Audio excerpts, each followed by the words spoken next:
Olá pessoal, tudo bem? Graça e paz, Deus abençoe vocês. Pessoal, não é fácil gravar vídeo, viu? Confesso que eu tinha gravado um vídeo bem maior do que eu vou gravar agora. E por alguma configuração de áudio eu perdi o vídeo e você não sabe o quanto é frustrante, o quanto é difícil, né? A gente tá reservando um tempo do dia da gente para estar gravando e falando de Deus, né? Falando das coisas de Deus. É muito difícil, não é fácil. Eu sei que tem pessoas que não dão valor, não curtem, nem mesmo assistem, né? Primeiro, porque quem é esse cara, né? O pessoal já pergunta, quem é esse cara? Então, infelizmente, nós fazemos por temor a Deus, eu estou fazendo por temor a Deus, e eu sei que nós estamos aqui nesse mundo para isso, para falar de Deus. Né? A maior missão da gente, né, de nós, é falarmos de Deus, né? É falarmos daquilo que Ele faz na nossa vida, porque para quem crê em Jesus, para quem crê em Deus, a nossa vida ela não passa desapercebido, né? A nossa vida está sempre sobre os olhos de Deus, a nossa vida está sempre sob o controle de Deus, não é? E Deus ele deseja isso, Ele deseja para que a gente exponha um pouco da nossa vida para as pessoas, né? Então eu quero falar um pouco aqui, um pouquinho mesmo do meu testemunho, né?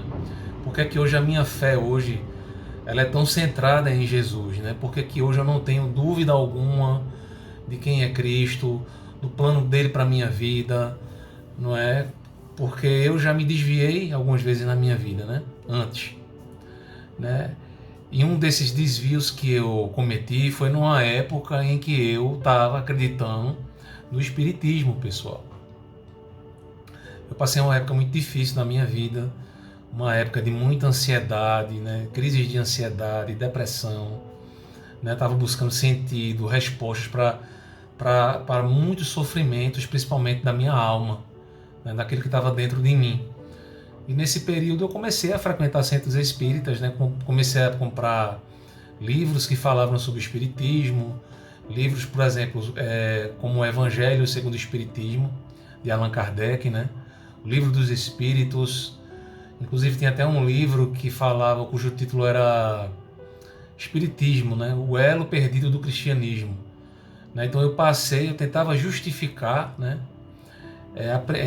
Enfim, tentava colocar ou encaixar algumas explicações espíritas dentro da Bíblia, mas tudo isso porque eu não tinha tido, né, uma experiência profunda com Deus, né? Não tinha tido, digamos assim, a revelação da palavra, né, na minha mente, no meu coração, não é? Mas eu creio que Deus ele já estava trabalhando no meu coração, né? Deus ele já estava trabalhando porque eu, desde a minha adolescência, eu tinha muita vontade de saber quem era Deus, eu tinha muita curiosidade de entender isso aqui, pessoal, né? Desculpa aí porque a Bíblia não está um pouco muito novinha, né? Mas na época, dos meus 16 aos 17, eu já começava a demonstrar interesse de conhecer quem era esse Deus, né? Que está aqui na Bíblia Sagrada, né? Então eu comecei a me interessar por essas literaturas espíritas, né? Eu me lembro que na época, um pouco tempo depois, o meu avô tinha falecido, não é? E eu conheci uma pessoa que me dizia que o meu avô estava toda hora ao meu lado, né? Que ele estava chorando, que ele estava sofrendo. E eu fiquei curioso, né? Fiquei curioso porque a gente sabe que muitas pessoas têm muita curiosidade pelo mundo espiritual, né? A maioria pode ter certeza que ainda pensa que as pessoas morrem, ficam vagando por aqui, mas tudo isso é coisa só da nossa mente, pessoal. Isso aí, nada disso é relatado na Bíblia, nada disso é revelado na palavra de Deus, né? E em virtude de eu ter conhecido essa pessoa, dela ter me dito essas coisas, eu me interessei bastante, né? Até porque na época, como eu tinha dito, eu buscava explicação para muita coisa que estava se passando no meu coração, né? Buscava respostas para muitos sofrimentos, para uma ansiedade, para uma depressão que eu tinha muito forte, não é? Então, juntou as duas coisas e aí eu comecei a frequentar centros espíritas, ler essas literaturas espíritas, né? Debatia muito com o meu pai, né, porque ele hoje, graças a Deus, é um homem de Deus, é um assíduo estudioso da palavra de Deus. E eu queria, né, debatendo com meu pai, convencer de que o espiritismo ele estava dentro da Bíblia Sagrada, né? E frequentando os centros espíritas, muitas vezes eu era interpelado por médiuns na época de que eu tinha que desenvolver a minha mediunidade, né? Porque eles diziam que eu tinha mediunidade. Então eles me mandavam eu tomar uma água lá que era chamada água fluidificada, não é? Porque é uma água, gente, que eles usam, né? Com fluidos dos espíritos, né? Eles fazem todo aqueles rituais lá para os fluidos dos espíritos, que eles dizem espíritos de luz, né? A gente sabe que de luz não tem nada aquilo dali. Eles colocarem esses fluidos dentro da água. Então eu cumpria todo aquele ritual. Eu levava para casa aquelas águas, escondia num local para ninguém olhar e tomava aquelas águas, né? Enfim, nesse período eu comecei a escutar vozes dentro de casa, a ver vultos, a ver aparições assim. Muitas vezes eu acordava de noite e eu via corpos assim pretos, escuros, né, sentados na minha cama. Eu não via corpos assim iluminados na minha cama.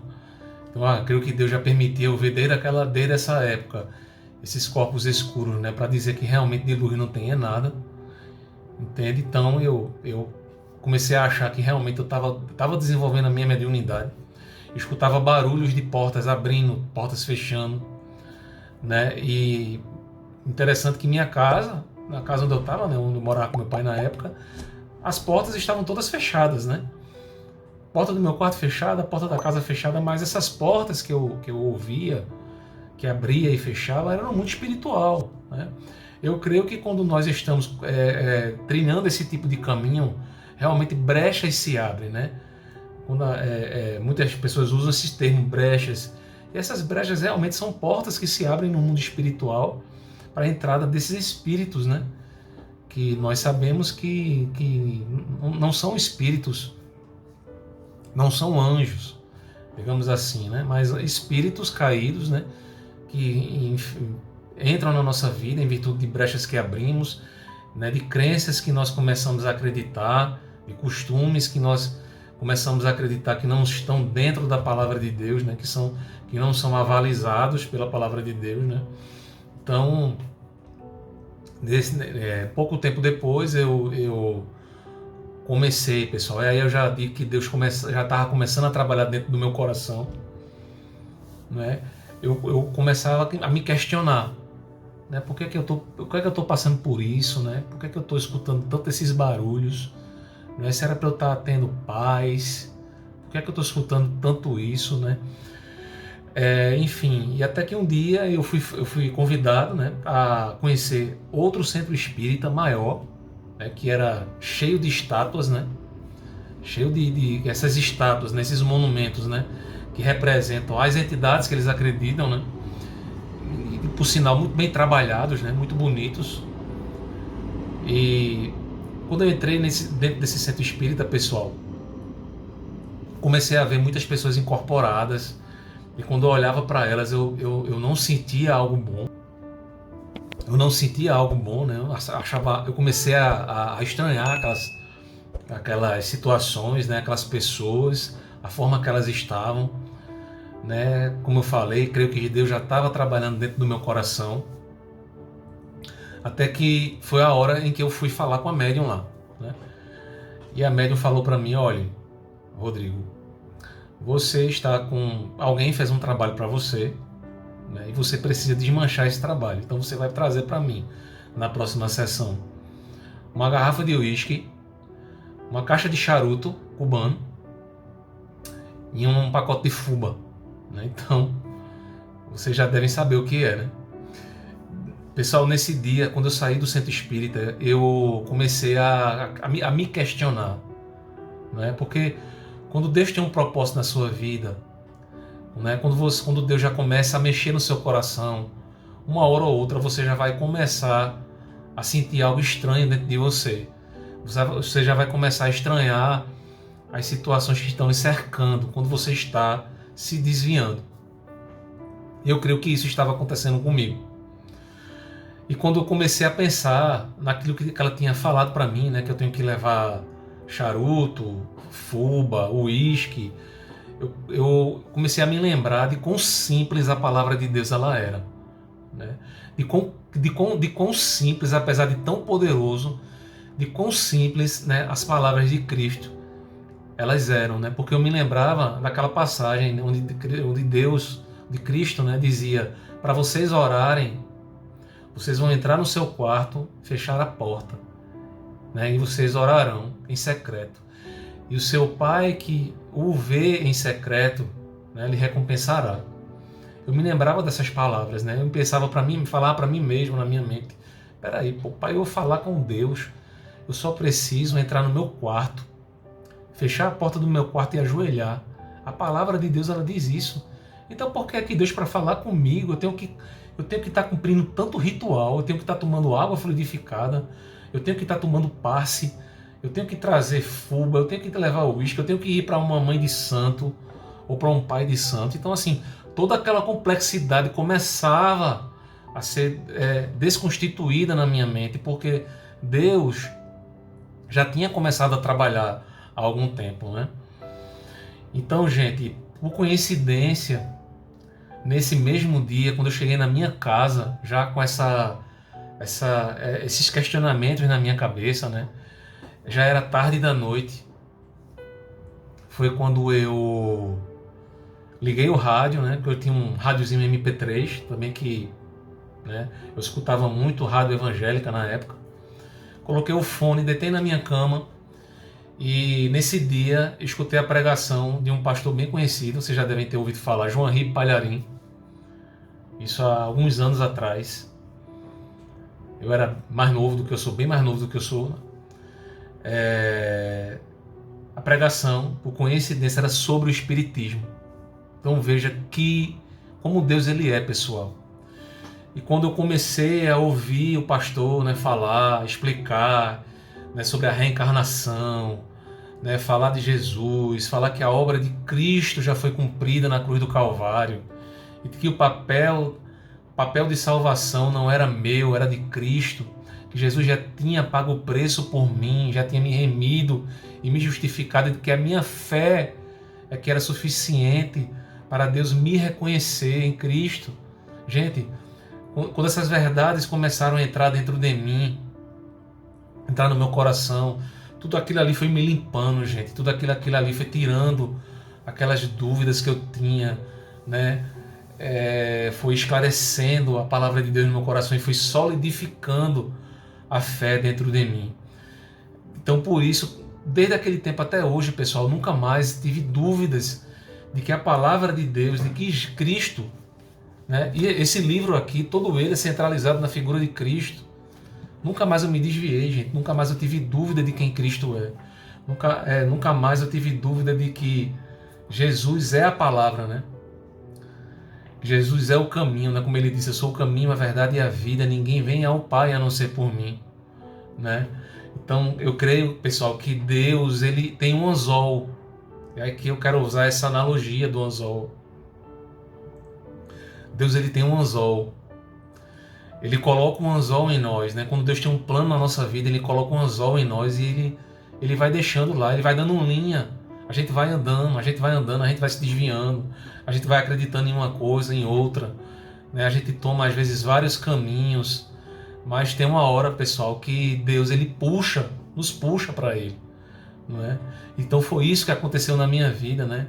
Eu fui andando, acreditando. Muitas vezes isso aí é gerado pela nossa dor, né?